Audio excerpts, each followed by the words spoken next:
Deena.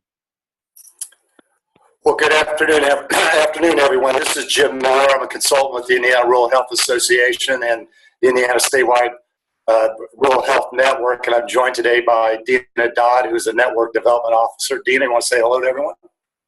Good afternoon, everybody. I certainly appreciate having the opportunity to share some space and time with Jim Miller and go over some of the General Assembly movement here in the last session. So I'm looking forward to having some robust conversation. Good. Thank you, Deena. And thanks, Allie, for setting this up. And we appreciate you participating in the Lunch and Learn series. It's a valuable service that IRHA provides, and we always appreciate people taking time out of their lunch or joining us for lunch during these important educational sessions. And if you go to indianaruralhealth.org /webinars, you can see the list of lunch and learns that are coming up throughout the summer. And there's a variety of topics that are of interest, both clinical and non-clinical, that should be helpful to you in your day-to-day operations.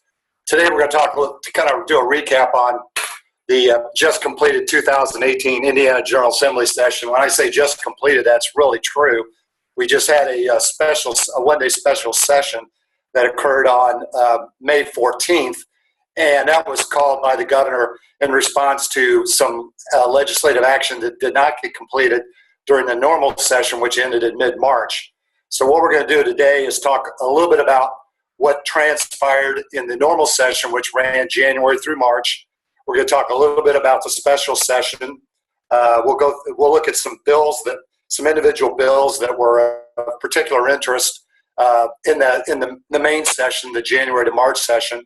And then we'll take a little look at the upcoming summer legislative session, which will prepare us for the 19th session.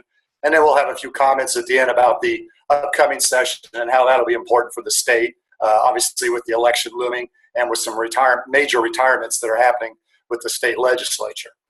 So having said that, I think 2018 will go down as a session that didn't have a whole lot of particular interest, excuse me, to the healthcare community.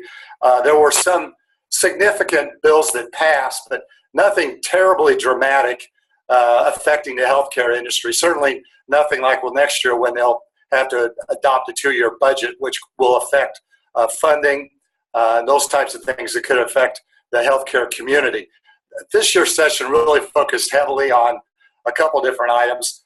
First and foremost, the first bill that really got through was the Sunday's liquor license or liquor carryout sales, which if you look at your screen, you should see a spreadsheet that's several columns wide. And that was the first one on here. It's highlighted in blue. It's noted as Sunday carryout sales.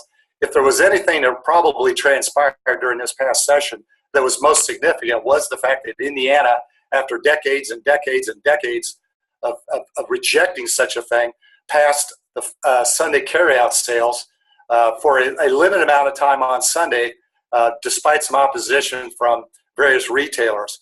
So, and in fact, that was one of the first bills that actually got through both houses and was signed by the governor early in the session at the end of February. What's significant about it is for years and years and years, you couldn't buy booze on Sunday. The liquor stores would close, I believe, at 2 o'clock early Sunday morning, which essentially was into Saturday night. But now, under this new law, you can buy liquor and carry out, cold liquor carry out, from noon to 8 p.m. on Sunday. Now, the interesting thing about it is that shouldn't have an impact on this year's Indy 500, being that the green flag drops about 12:15. But nonetheless, it is still significant that Indiana has moved in that way to allow for Sunday liquor sales. The other things that probably were of interest in this particular session was to ensure that there were significant fundings for schools. There was some legislation early to try to curtail use of alcohol or tobacco for folks under age 21, and we'll talk a little bit about that later. Also to add a tobacco tax, which failed early in the session. But we'll highlight some of these bills as we go through. So if you look at your screen, you see a spreadsheet, And this thing going from left to right shows the bill number, the title of the bill, where the first committee, the committee in the first chamber, where this bill originated in the General Assembly, the action in that particular committee.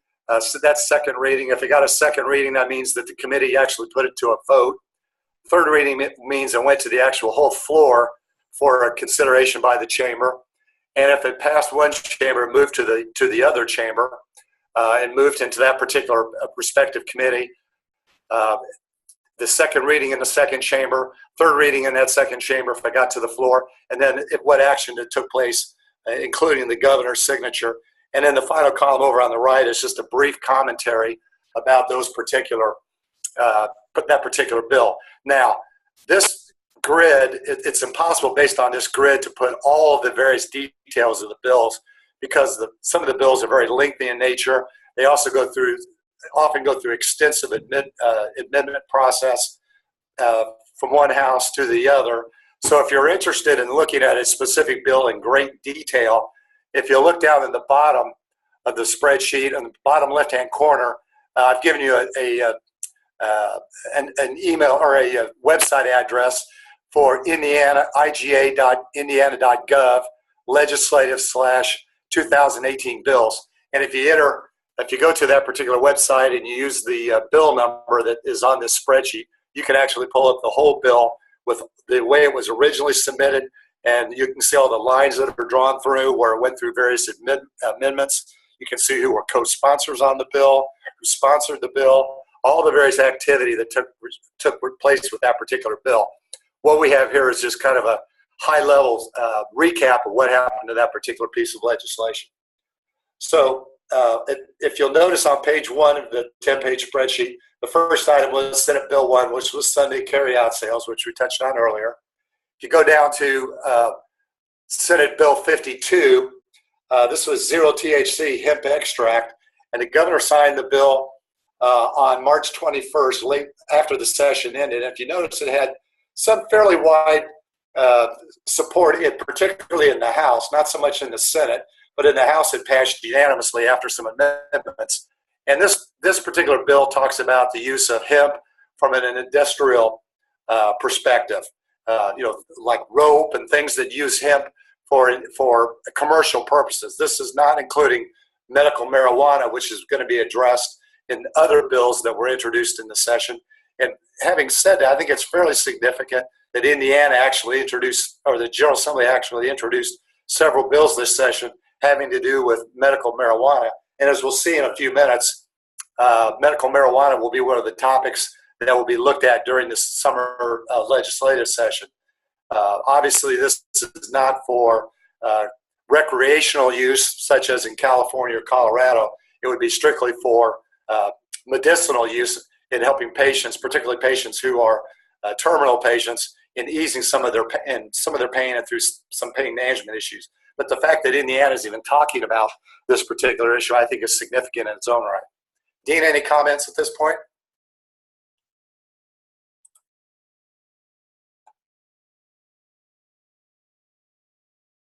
Okay, we'll move on. Going on through your digest, I'm going to skip over some of these bills, but I did want to point out that there are a number of bills that don't make it out of committee, don't make it out of the original committee.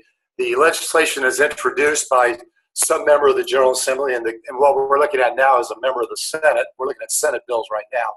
And the ones that died in committee meant that it didn't even get a vote by the committee, wasn't even considered by the committee to move ahead in that particular chamber.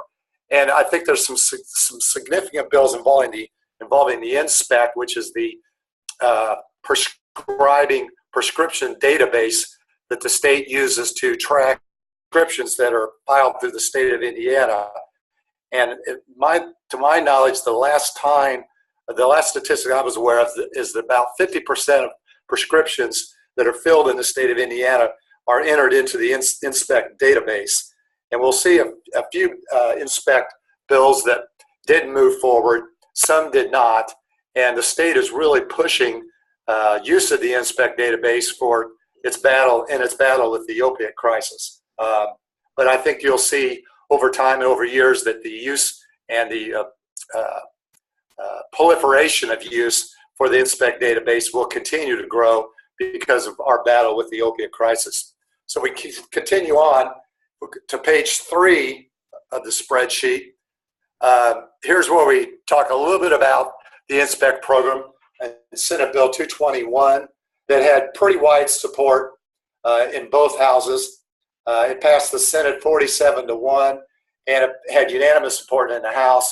And this was to increase the use of Inspect for reporting of ephedrine and pseudoephedrine for battle against meth use. And the state is encouraging the use of the Inspect database to make sure prescribers enter that information so other prescribers can see if someone is moving from pharmacy to pharmacy to obtain those particular drugs for meth purposes. As you'll see that on that particular bill 221, widespread support, and the governor signed it just after the session ended on March 22nd. I think it's a good example of where the state is really trying to track and battle some of its drug concerns and some of the drug dilemmas that they're facing Hoosiers. Moving on. As you see, I'm skipping over a number of bills, but you can read the digest. And I think what's interesting about some of these bills that we're kind of skipping over, chances are that if they were introduced in one session and their particular sponsor returns to the General Assembly next year, you can almost bet assured that this will be reintroduced in 2019 in some form, or maybe have another co-sponsor to help the bill along. If you'll notice on page 4, Senate Bill 307, here was one where medical marijuana, there was actually a bill introduced to create a program for medical marijuana under a physician recommendation, and the state would actually create a Department of Marijuana enforcement to oversee the use of medical marijuana as a means to treat patients who are terminally ill. Notice that this was in the Senate Judiciary Committee. It did not get a hearing. It died in committee. But after this summer's legislative session, you can rest assured that it will be resurfaced in next year's session in some form or another and be under consideration and could have more traction in the 2019 session. I would have to agree with your assessment, Jim. I don't think that medicinal marijuana is going to be going away anytime soon, even though Indiana is an extremely conservative state, and the idea of recreational marijuana, I think, is far, far, far horizon for Hoosiers. I do believe that there are enough supporters of medicinal marijuana and the properties for those, especially with the number of veterans that we have here in the state who suffer from various challenges and disorders, that we will see a rallying, if you will, around the opportunity to have some kind of a very structured implementation of medicinal marijuana. Good, thanks, Deena. Page 5, I mentioned earlier, this session really didn't have a lot of huge issues that faced it. We talked a little bit about the Sunday carry-out sales. We talked a little about tobacco tax. If there were 2 issues that came up that were more socially related or social agendas, they're listed on page 5 of your grid. This would be Senate Bill 340 and Senate Bill 418. Senate Bill 340 talks about the regulation of abortion, and if you notice, you go across your grid, you'll notice that it did have pretty much, it passed on pretty much partisan standards. Republicans passed it in the Senate 38-11, and in the House it passed 67-26, and it pretty much stayed along party lines for that particular bill. In past sessions of the General Assembly, particularly under the Pence administration, there was concerns that some bills that were more related to social issues were dominating the session, and some of the business of the state was not getting it properly attuned to because of some of these social issues. Under the Holcomb administration, we've seen less attention to some of these social issues and more issues facing the General Assembly to address the business of running Indiana. With these two exceptions, I think Indiana has really kind of reversed itself and not addressed a lot of these social issues. However, these two did have some prominence in this particular session. The bill was the regulation of abortion. If you look at the commentary, Public Law 340 basically says it requires any doctor, clinic, or hospital report to the state if they believe a woman's condition may be due to her having had an abortion. And, you know, obviously there's some folks that have concerns about that particular issue. It goes to the pro-choice versus pro-life issues that have been long-standing since Roe versus Wade. But it did get through this particular session. This was a fairly controversial bill that the governor did sign on March 25th, along and pretty much along party lines. Similarly, under 418, Indiana is I believe, one of only 5 states in the union that does not have any type of bill that relates to the so-called hate crimes legislation. Hate crimes will also be on the agenda for this year's summer legislative session. And there's some controversy about this and the need to really even have it as part of the summer legislative session, because depending on which side of the aisle you talk to, is there really any more discussion? Do you really need it or don't you? Considering the fact that 45 out of 50 states have some type of statute on their books related to hate crimes for the LGBT community, you would think Indiana at some point will follow suit, but to date has not. And if you notice, under the hate crimes bill, under Senate Bill 418, it was assigned to the Senate Corrections and Criminal Law, and it didn't even get a vote, didn't even get out of committee for even consideration by the full Senate. And if you look at the description, it's pretty much just a description of what a hate crimes bill would be, and it's modeled. And it was originally modeled much of what you've seen in of the 45 states that have passed such similar legislation. So it is up for consideration in the summer legislative session, and we'll see if it has any more traction in the 2019 section. I think, Jim, one of the things that the state legislatures is going to be looking at is how they can fold within the context of a hate crimes bill those issues around bullying in the school systems. I think that's one of the conversations that unfortunately did not unfold as robustly as what it probably should have. I think there was a lot of questions whether, being bullied, whether it be person-to-person or cyberbullying, whether it fit within the context of a bill regarding hate-motivated crimes. So I think that is part of what the dialogue is going to be entailing during the summer session with regards to this bill. Good. Thank you. Before we leave this page, Jim, can we talk really quickly about Bill 398? Absolutely. Go right ahead. So I want to just draw to everybody's attention to Bill 398, which is kind of highlighted in an off yellow. This was a bill regarding office-based opioid treatment programs.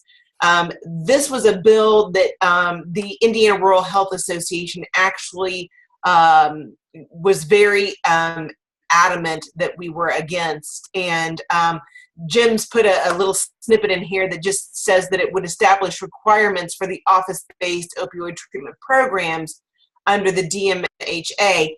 And the thing that I really want to point out here is the ultimate failure within this bill is that it would have given communities, it would have given counties, it would have given little birds the authority to say that they don't want any part of an OBOT within their vicinity, and it was basically stipulating that even though office-based treatment programs are necessary, that they could basically tell those folks, even if they already had one pre-established prior to the law, would it have come into effect, be able to be terminated or eliminated from that community.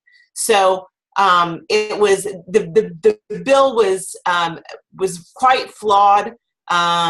There was, I'm sure, a lot of challenge and strife when it failed to move. I doubt whether this was the last that we see of it, but I think that there are other ways to go about,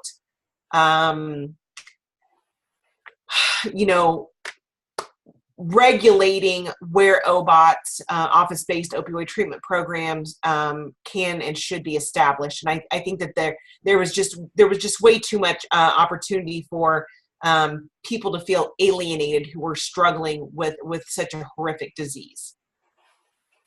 Good, thanks, Deena. Okay, if we'll flip over to the next page. These bills were the ones that originated in the House of Representatives. And as you may know, the House is responsible for the initiation of funding bills, principally starting in the Ways and Means Committee, which is obviously a powerful committee in the General Assembly. It's headed by Dr. Tim Brown out of Crawfordsville. This being the second year or the short session, obviously there was not a budget bill that was under consideration this year.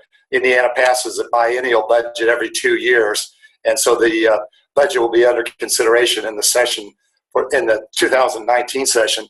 But they did have a few matters they needed to address. One was House Bill 1001, and this has to go back, perhaps essentially is related to the current budget, which totals approximately about $31 billion for 2 years. Indiana's annual budget is a little over $15 billion per year, and you can expect it to be probably around $16 to $17 billion a year with next year's budget. It goes up a little bit each time with various funding needs. But this particular bill had to do with making sure that if any school districts that receive funding from the state for education purposes had a shortfall, that the shortfall would be made up based on the school funding formulas that were established for the 18-19 budget. So any school districts that did run into shortfalls, this particular bill ensured that they would be made good by the General Assembly so they would not be facing deficits as a result of any type of errors in the school funding formula. And for your information, roughly most of the state's budget falls into 3 categories: education, Medicaid, and corrections/prisons. All the other stuff that you think about, administration, roads, all that is a relatively small piece of the state budget. It's education, Medicaid, and corrections, law enforcement and corrections that are really the keystones to the state budget. We'll see that trend continue when the new budget is considered starting in January. Also on page 6, House Bill 1007. I think this was a fairly significant bill affecting the healthcare community. It had 2 pieces to it that I think are fairly significant. And if you look across, you can see it had widespread support in both chambers. And I think also one thing to just point out here, there's a lot of divisiveness both at the national and federal level. And I think sometimes the Indiana General Assembly catches kind of a bum rap. It's always us versus them, and one side of the aisle versus the other, and finger pointing and all that. And sure, some of that goes on. But, I think in the main, Hoosiers are Hoosiers, and we're generally trying to do the right thing, whether you're a Democrat or a Republican. And here's a pretty good example of where 2 parties come together and agree on a bill that really helps the state in some way or another. And so I think in many respects, the leadership in both the majority and the minority need to be congratulated to, cross the aisles to make sure that things like this happen, so that the business of the state does move forward despite some of the arguments and some of the finger pointing that does take place on some of the more controversial bills.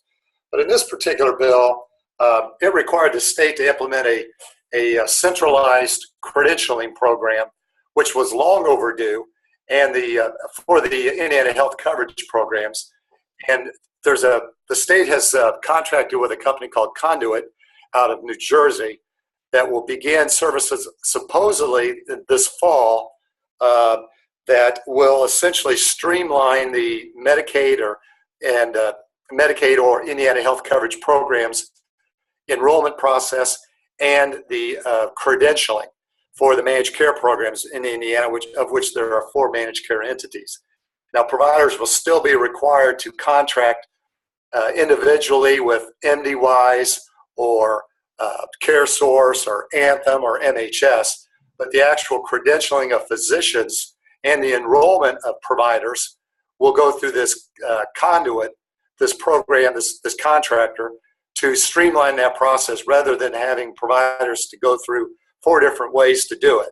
So I think I think the state is fairly progressive in the sense that they're trying to make this a process that improves access to healthcare both at the rural and urban areas, and encourage providers, because having worked on that side, provider enrollment is a real hassle and it can be a real cumbersome process. And I think the state is at least taking some significant steps to streamline that process.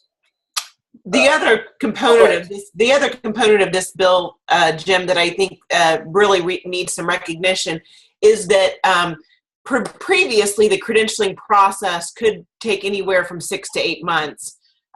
We heard a number of folks say that it was just a very arduous process, and it was very detrimental because it slowed the income stream within those hospitals specifically that were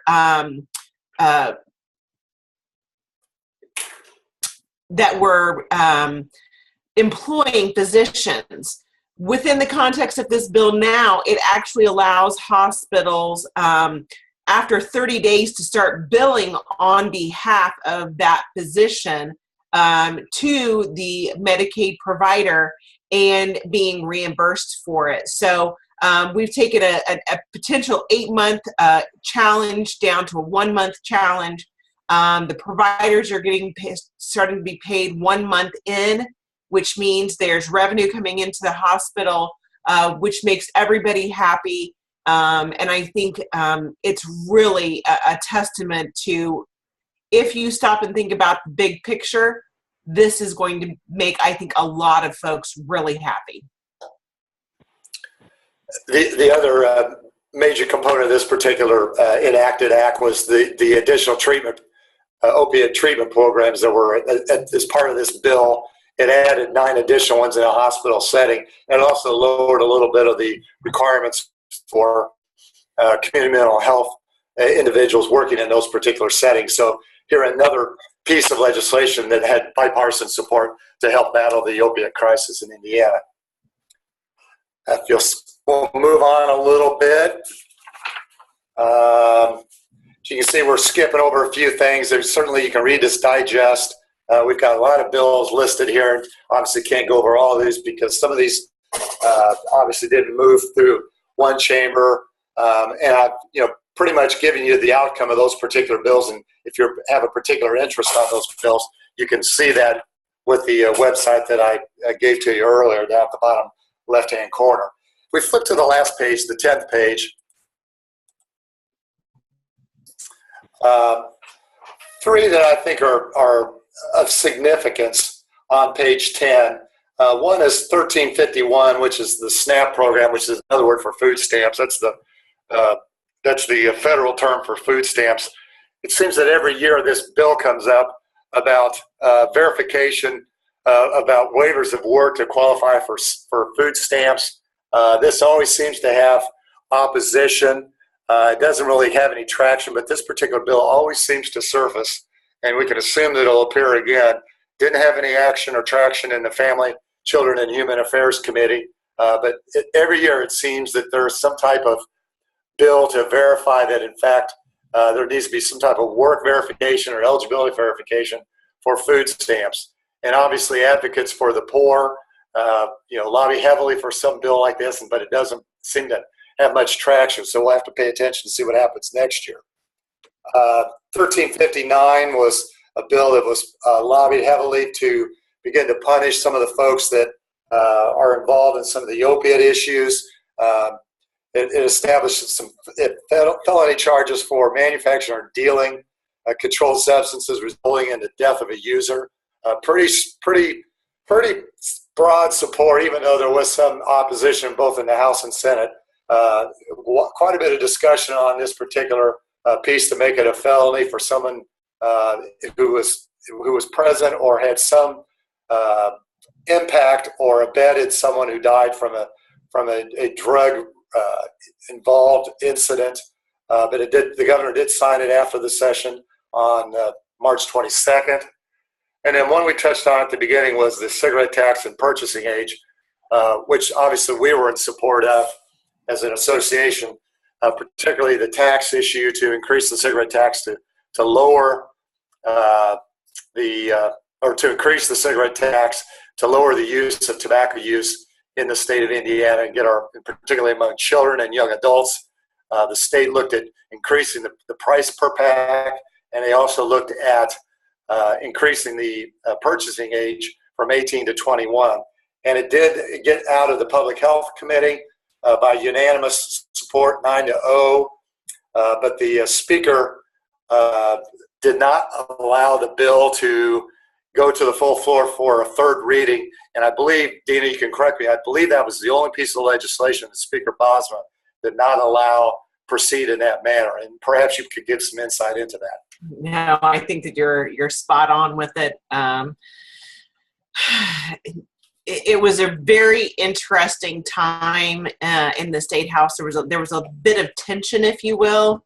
I won't try to assume that I understood what Speaker Bosma's intentions were or were not. It will be interesting to see what this next budgetary session will look like with regards to it, Jim. Okay, thank you. One other bill that's not on the grid that we wanted to talk about, Deena, you can probably talk about in great detail because you're the one that kind of alerted me to it, was House Bill 1143. It's actually now, all these bills that are passed and signed are actually enrolled acts, but when they originally started out as bills. And this was a piece of legislation that talked a little bit about or pertained to prior authorization requirements for commercial health insurance. And Deena, would you like to talk a little bit about that? Let me go to 1143 here on my screen, Jim. You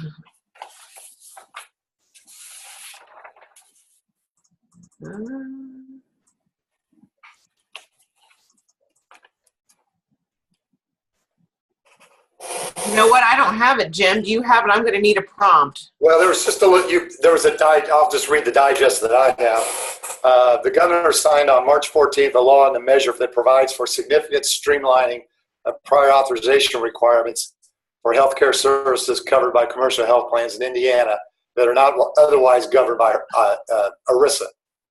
Yes. Does that help? Yes, thank you. I'm like, wait a minute. I read so much and things get a little tangled. I think that this is a really great bill for constituents, in my opinion.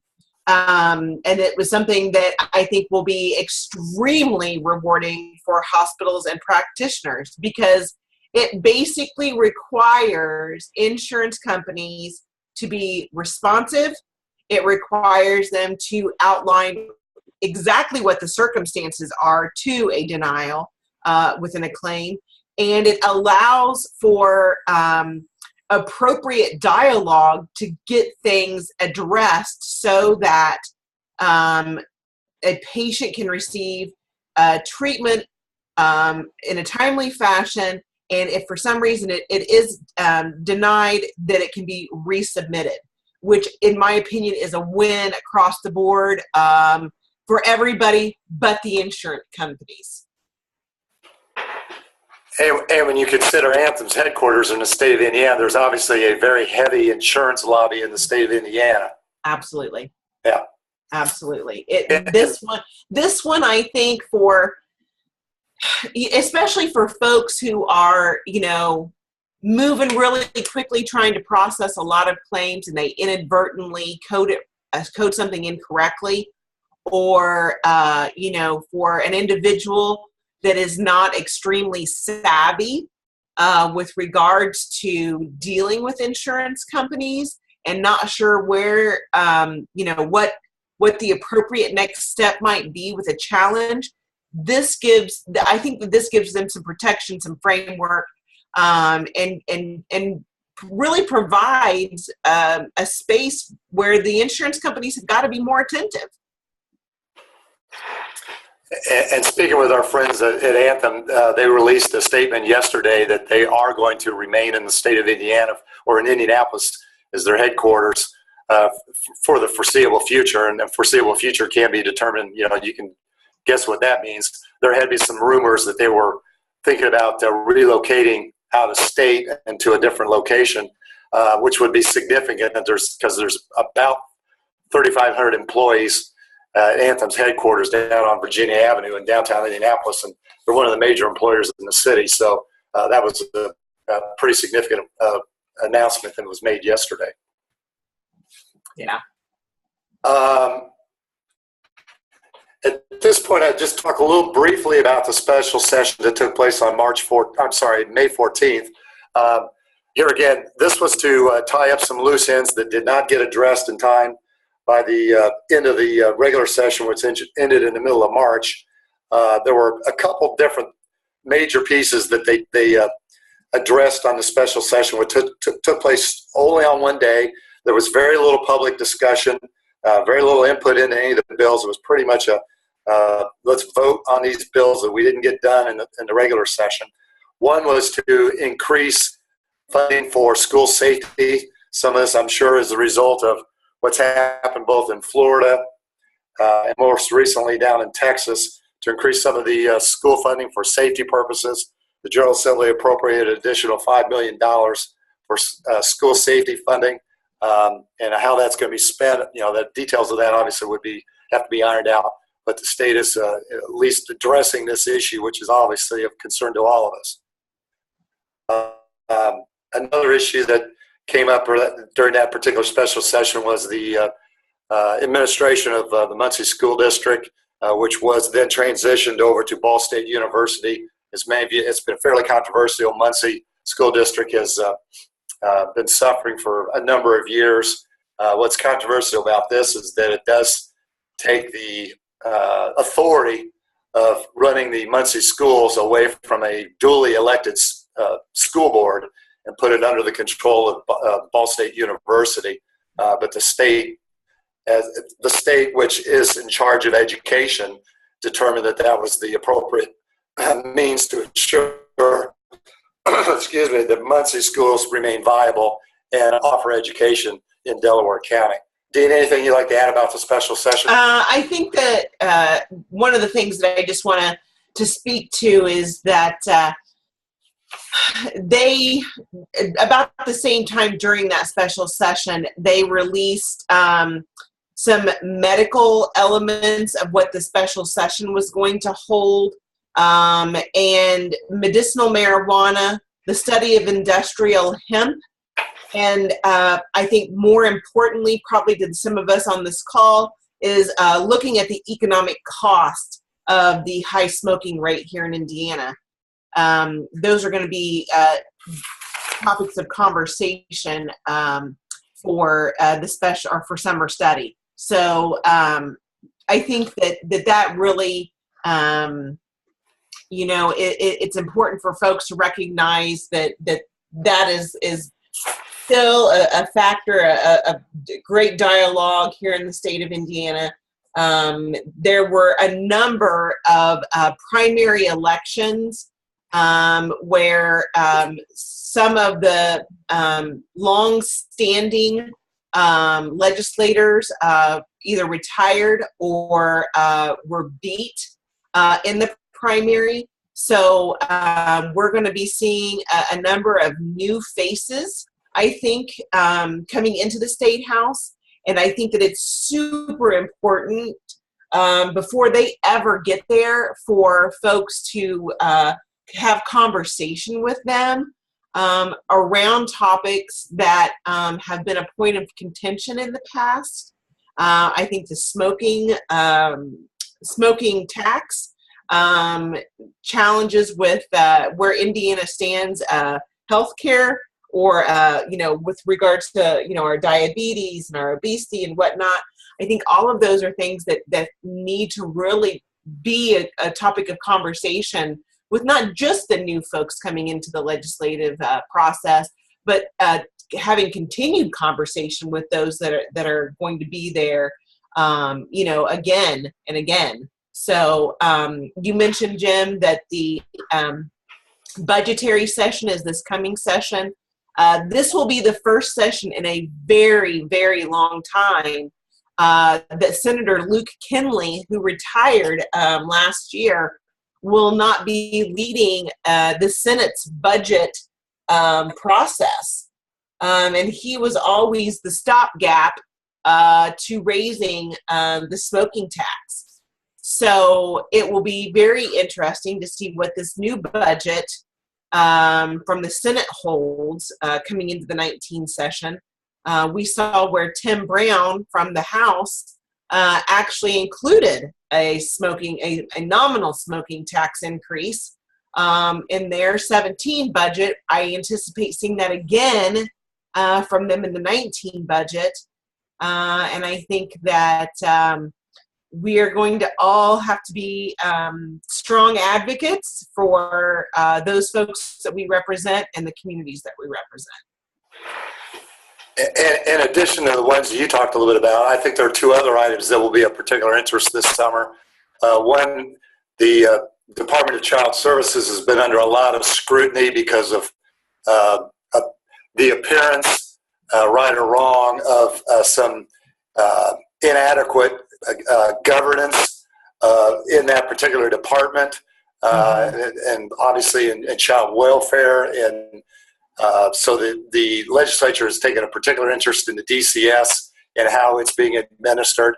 And the other item, which just came really pretty much to the forefront just in the last week or so, is the advent or the impact of sports wagering with the Supreme Court's decision. Obviously, the state many years ago opted for the lottery, which many people thought Indiana would never go for. Mm-hmm. And then, here we have horse racing, we've got casinos. Now the question is, will the state adopt some type of sports wagering, and how that will be done as another means of tax revenue. So that'll be on the docket this summer, and obviously we'll have some attention next year in the 2019 session. Dean, I think that the other thing that's kind of significant about what's coming up in 2019 is the midterm elections coming up in November. Depending on which side you sit on, you think, well, the Republicans will continue to move along in Indiana and hold their majority. Certainly, they'll hold their majority with a typical 80% return on incumbents. Whether they'll be able to maintain a supermajority is doubtful. And then you've got Senator Dave Long, who is the President Pro Tem of the Senate, has retired. His replacement has not officially been named, although after the special session, Senator Bray from Martinsville, who is a member of a longtime political family, his grandfather was a longtime member of the United States House of Representatives, is to likely become the Senate Pro Tem, which means he's the head of the Senate in next year's session. So as Dean alluded to, we've got several retirements. We've got a couple of major players that were beat in the primary. So we'll have a whole new different face. And that doesn't speak to some losers that could happen in November that could also change the face of the General Assembly. So it's kind of a living, breathing operation. You never know what we're going to face when they hit the gavel in early January next year. But it's always kind of interesting to follow. And if you're a political animal like Dana and me, it's fun to watch and kind of stand on the sidelines and watch what transpires, because it does have a profound effect not only on our profession but also on our pocketbook. So I encourage you to participate in the process. Know who your state representative is, know who your state senator, and make sure that they're responsive to your inquiries and to your input. They do represent you at the state level and should follow your constituents' interests. Dean, anything you'd like to add to that? Probably add a little bit of how that process works. You know, Jim, I think that you did a great job of summarizing what the circumstances are, and just to kind of further help folks understand what the moving parts and pieces are. Currently, the makeup of the Senate is 41 Republicans, 9 Democrats. The Republicans have got a supermajority there, of course. In the House, there's 70 Republicans and 30 Democrats. It is with great speculation that they believe that there could be a few more Democrats elected into both components of the General Assembly, and that will, certainly provide for more robust dialogue, more opportunity for social elements to come into play. I think that, we mentioned Senator Kinley. Brant Hirschman is also, he retired, and he was part of the Tax and Fiscal Policy Committee. So 2019, without both of those senators and their reign, if you will certainly, it will certainly change the dynamics of the dialogue within the Senate. And then, of course, you noted that Senator Long was leaving. He was retiring after 12 years. And I think that it stands to be noted as well that Senator Zakas from Hammond lost in the primary. And he was the longest serving senator. He was elected in 1982, believe it or not. And that is a substantial hit, if you will, to somebody who takes all of that knowledge and insider element and kind of gets pushed to the wayside. So very, very interesting. Representative Dick Hammond lost in the primary too, and he was the vice chair of the Insurance Committee. So it just, the General Assembly is a living, breathing, emotional beast. And I think that is really the only way to really capture what exactly those individuals bring to the party. It's 150 people making the laws of the land for Indiana, dictating the good, the bad, and the sometimes very ugly to our constituents. And I think that we should really recognize that there's not a lot of real health knowledge within either body. We're fortunate that we do have Dr. Tim Brown in the House of Representatives. We have a couple of pharmacists in the House as well. I believe we've got one pharmacist in the Senate.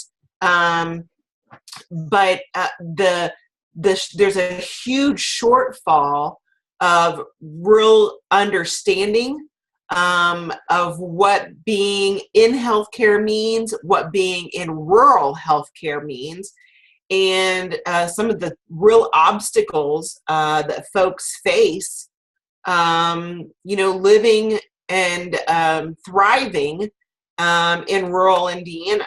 So all of us have to be very attentive in our respective homes, in our counties, have conversations, especially when folks aren't in session. And I can't really impress that upon folks enough. If you have an opportunity to share with an elected official, whether it be a county commissioner all the way up to a senator or a House of Representatives individual, I encourage you to, come ready to have great conversation. By all means, be respectful. But if there's a possibility to bring data to the conversation, that for a lot of folks is what makes or breaks the conversation. And I really respect Senator Ed Charbonneau from the Valparaiso area. He's the head of the healthcare committee, or the health committee rather, in the Senate. And our very first meeting and engagement, I introduced myself and welcomed him to be the chair of the committee, and asked him what he needed from me. And he said, whenever you come to have a conversation, please bring data. Data is what speaks to me. Data is what helps me make my decisions. And while I appreciate your empathy and I respect your passion, they are not necessarily what is going to help me make my determination. So, I think that he speaks for a multitude of individuals who sit in the chairs at the State House. And so I would just encourage everybody to by all means, have conversation, but come armed with the data to back it up.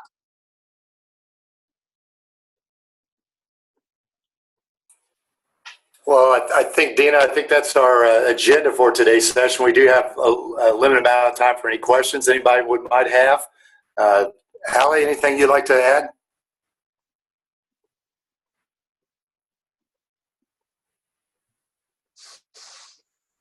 Does anyone have any questions for Deena or myself? I haven't had any come in, Jim. I just want to say thank you so much for you guys taking out the time, not only to present to us today, but to make this a little bit more palatable for those of us that don't spend a lot of time plugged into the political processes. But if anybody else does have any questions, the lines are now open. Just go right ahead. Again, my email address is in the chat there. If anybody has questions afterwards, they can reach out to either myself or Jim or Deena. And the last thing that I'll mention is that I'm going to share a link in the chat function here. Hopefully it comes through to everybody. Oh, my chat window disappeared. There it is. If everybody could take just a minute or two, it's a very, very quick survey. We need to collect some data to be able to continue having these free lunch and learn presentations. We are required to turn in some information, and your help on these surveys is very much appreciated. Again, it will take, I promise, less than 2 minutes for you to fill it out, and the link is in the chat function.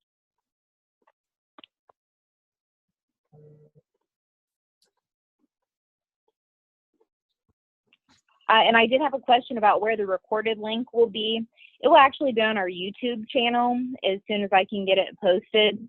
But if you want to share your email address with me, I will also be happy to share the recording link to anybody. You would just have to share your email address with me so I know you want the recording once it is posted.